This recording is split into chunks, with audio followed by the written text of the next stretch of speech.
tenderness and kindness.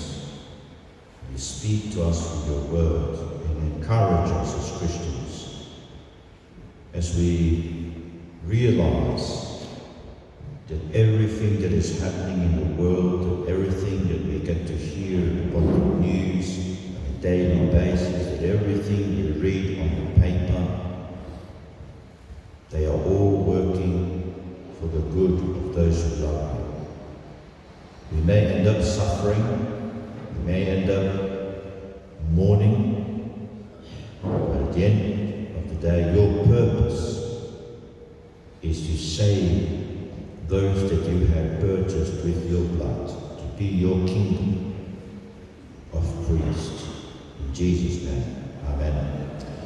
So Revelation chapter 8, you have your Bible, you ought to open up your Bible in Revelation chapter 8. I've been working through that from the New International Version. If you're new here, I'd like to extend a special welcome to all of you. We've been preaching through the book of Revelation. That's what we do here in our church. We preach through the Bible consistently and systematically because we want to get to know God better. My aim this morning is that I want you to go away from here knowing and being confident that in all things, good and evil in the world, God is bringing judgment upon his enemies, which is our enemies, the enemies of the Spirit. That is, those who refuse to submit to the Word of God and to the testimony of Jesus Christ. Remember, John is suffering. Told us in chapter 1 verse 9, he is suffering. So if you're a Christian and you live in this day and age, you must expect suffering. This is not a time for prosperity. This is not a time for blessing. Yes, indeed, God may in his great mercy and kindness choose to bless us, to listen to us and to provide for us, and he does as a loving Heavenly Father. But we don't come to him, we don't come to God, we don't become Christians expecting that everything will be flowery and rosy, as they say. Because as we shall see here, let me read to you from Romans 8:28. In Romans 8:28, this is what it says. And we know, so this is Paul, and we know, that is, you the Christians and me, Paul the Apostle, we know that in all things, that is, all things good, all things evil, in all things God works for the good of those who love him, who have been called according to his purpose. For those God foreknew, he also predestined to be conformed to the image of his Son, that he might be the firstborn among many brothers and sisters. And those he predestined, he also called. Those he called, he also justified. Those he justified, he also glorified. So it means that for us who love the Lord Jesus Christ and live in submission, surrendering our lives to the Word of God and living the testimony of Jesus Christ, all things, we should know that. There is an expectation that you and I should know that.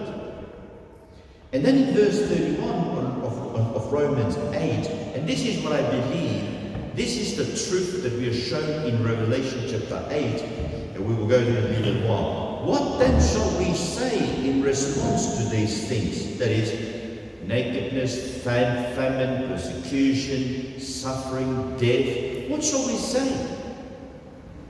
Can we say that God is against us, God is angry with us, that's why we suffer? No, Paul said, if God is for us, who can be against us? And now this is the promise that you and me should bear in mind, and I always go back to this. He who did not spare his own Son, but gave him up for us all, how will he not also along with him, along with Jesus, if he has given up Jesus? When you look to the cross, if he has given that up, that was the hard thing for God to do. In fact, the hardest thing for God is to give His one and only Son, the righteous, the sinless Lord Jesus Christ, God the Son. But that He has done it. So therefore, how will He not also, along with Him, along with Jesus, graciously give us all things? So now going back to Revelation chapter 8. I'm going to begin reading from verse 1 to 3. So when He opened the seventh seal, there was silence in heaven for about half an hour. And I saw the 7 angels who stand before God, and 7 trumpets were given to them. Another angel who had a golden censer came and stood at the altar. He was given much incense to offer with the prayers of all God's people. On the golden altar in front of the throne, the smoke of the incense together with the prayers of God's people went up before God from the angel's hand. Now, we've seen the 6th seal, right? The first 6 seals were opened, and then at the end of chapter 6, we saw the coming day of the Lord. And then chapter 7, there seems to be a little break in the opening of the seals, so that we are told that God is delaying the judgment so that He seals His people. And He seals His people by giving them His Spirit, washing them by the blood of Jesus, strengthen us to face the great tribulation, afflictions. I know that a lot of people are looking forward to the future, to a great tribulation. The word tribulation itself, sounds a little bit confusing, but really the word is affliction. It's used by Paul in, for example, 2 Corinthians, when he explained in 2 Corinthians 1 that they were facing great afflictions in their ministry, that they thought that they're going to die. The afflictions, the suffering was just too much for their physical power to be able to endure and persevere, and therefore God in His mercy was providing. So great afflictions, great tribulation, we are facing that right now. And now we see that the opening of the 7th seal, and heaven is silent for half an hour. Now, do you know what's the noise that has been happening up to now? Well, the noise in heaven is that by the 24 elders around the throne and the 4 living creatures. We're told in chapter 4, if you may remember, that they are not resting day and night. They worship God, saying, "Holy, holy, holy, Lord God Almighty, the one who was, who is to come." See, the worship is now told to stop.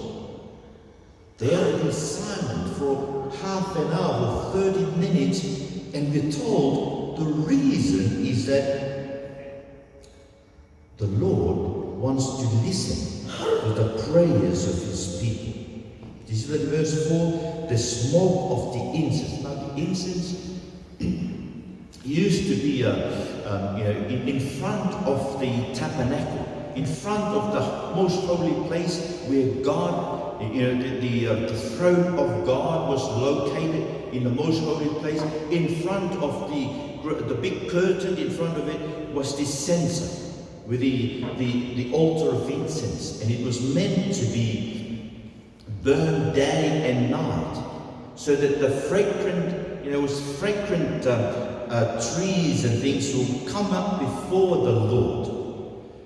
And now we're told it's the prayers of God's people. Very important to see that it's the prayer of God's people, because even everyone else is praying.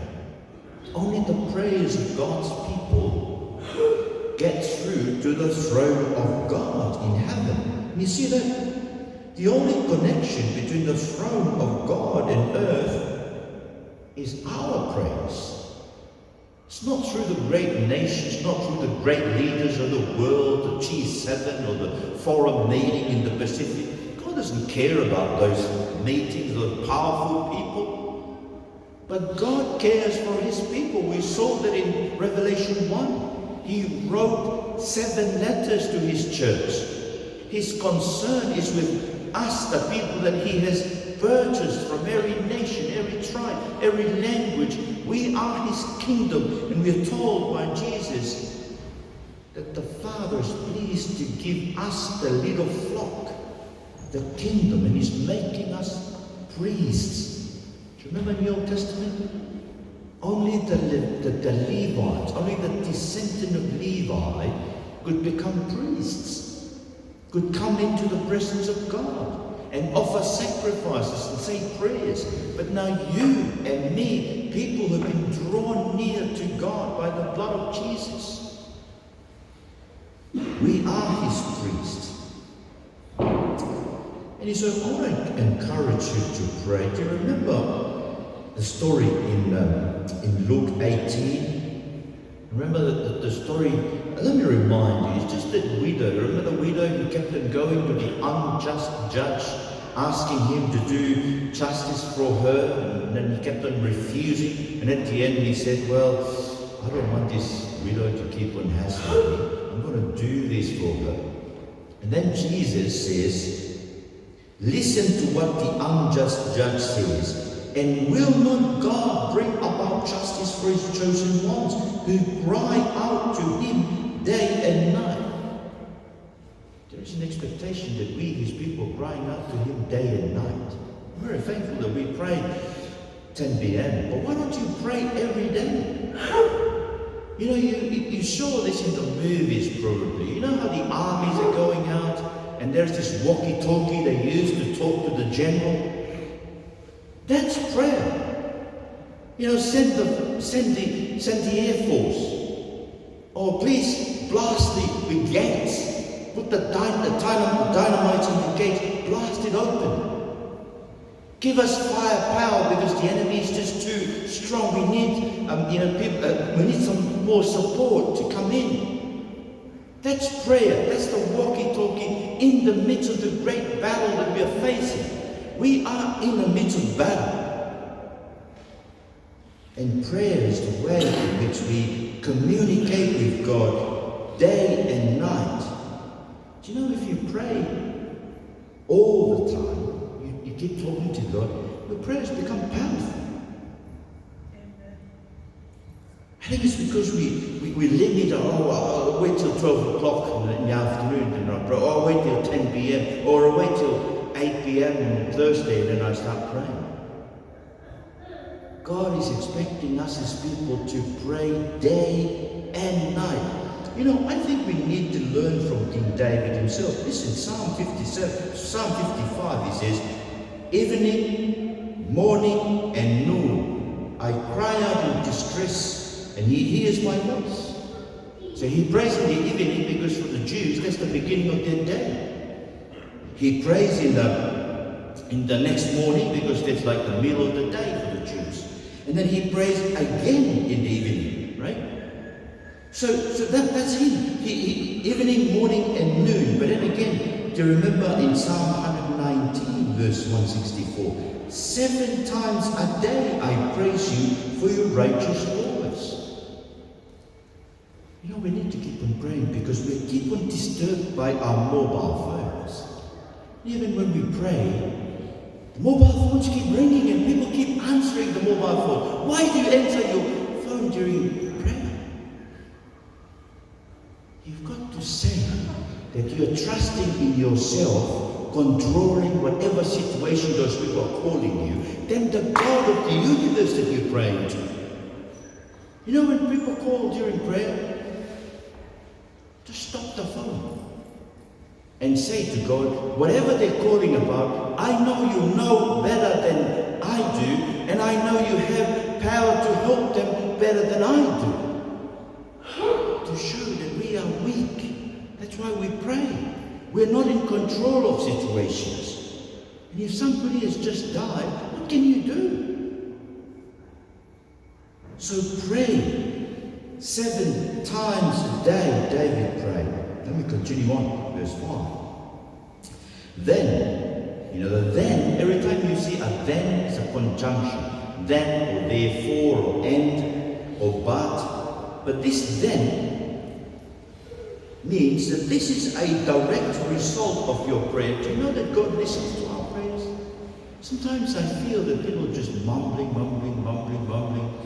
as if, I just trust in my own prayer. I want us to pray because the Lord listens, and I want us to pray because we believe in miracles.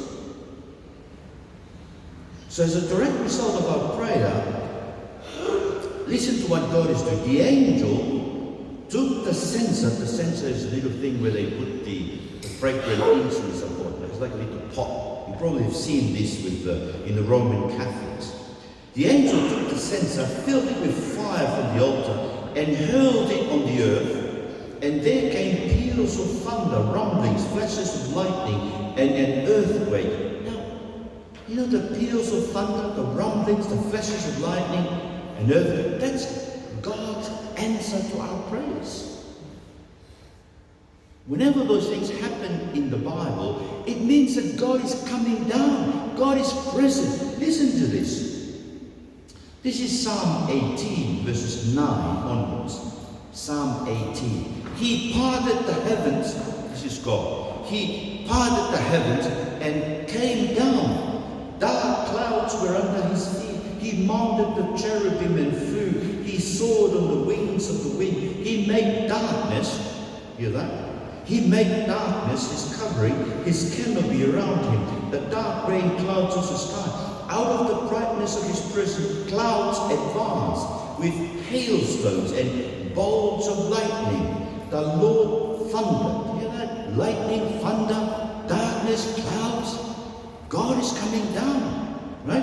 And the voice of the Most High resounded. He shot his arrows and scattered his enemy. The great bolts of lightning, he rounded them. You see that? You hear that?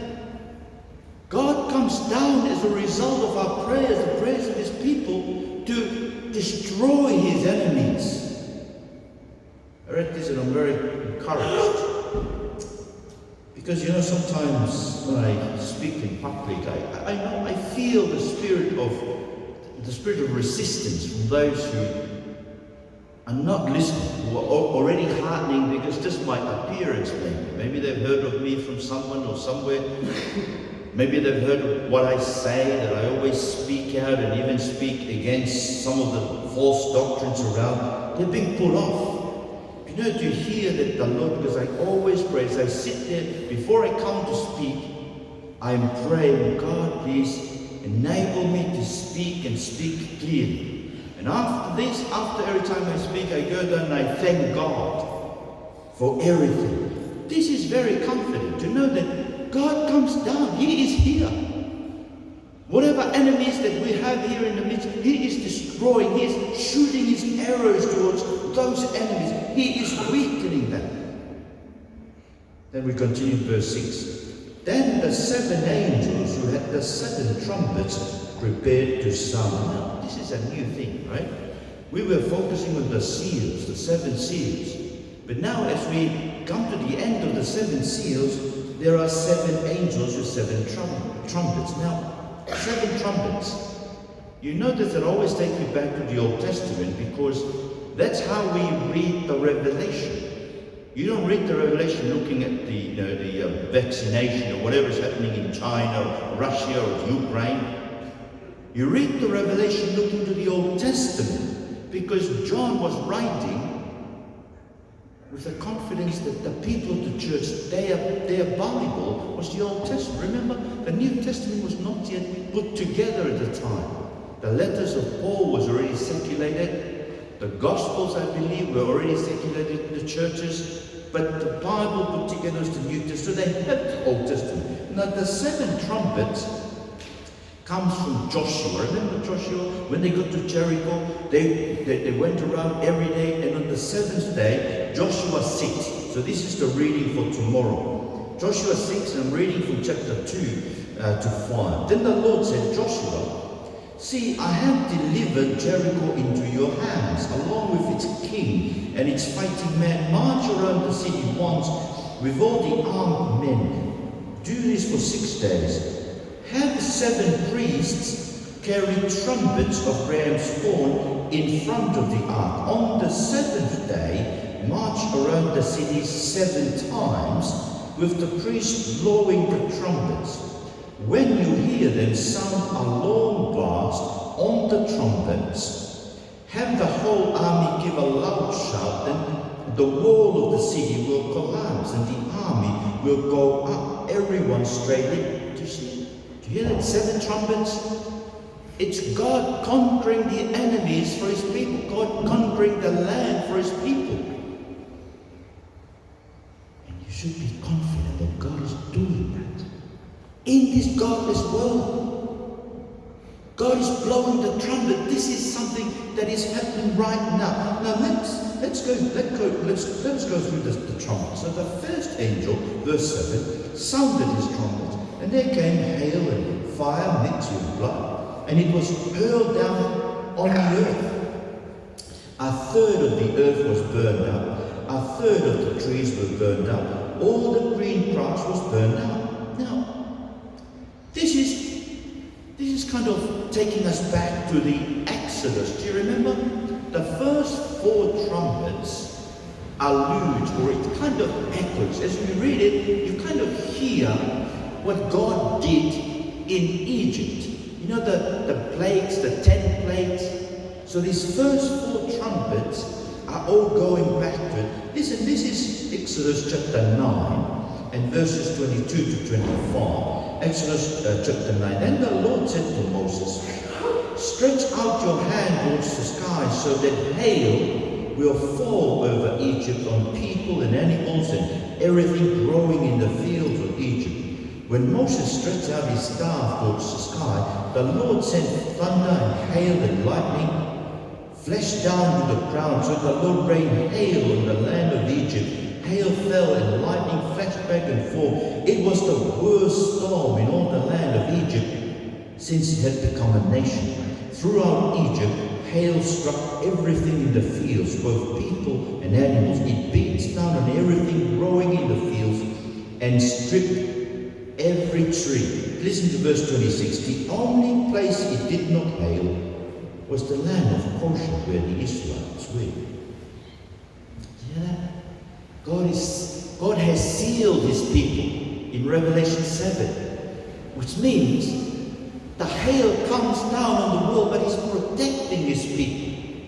You know, we will go through troubles and hardships and afflictions. Psalm 34:19 is always my go-to verse. Psalm 34:19. It says, many will be the afflictions of the righteous, but the Lord will rescue him from everything. See, many will be our afflictions. And here, God is bringing destructions about the Greens. You know, I hear the Green is a political party, but don't you see that's what God is doing? He's destroying the green trees and the green grass and a third of the earth. Do you remember, I think a few years ago, Israel Folau was condemned because he said that bushfires was the judgment of God in the world. You know, you hear that a third of the earth burned up. Don't you reckon?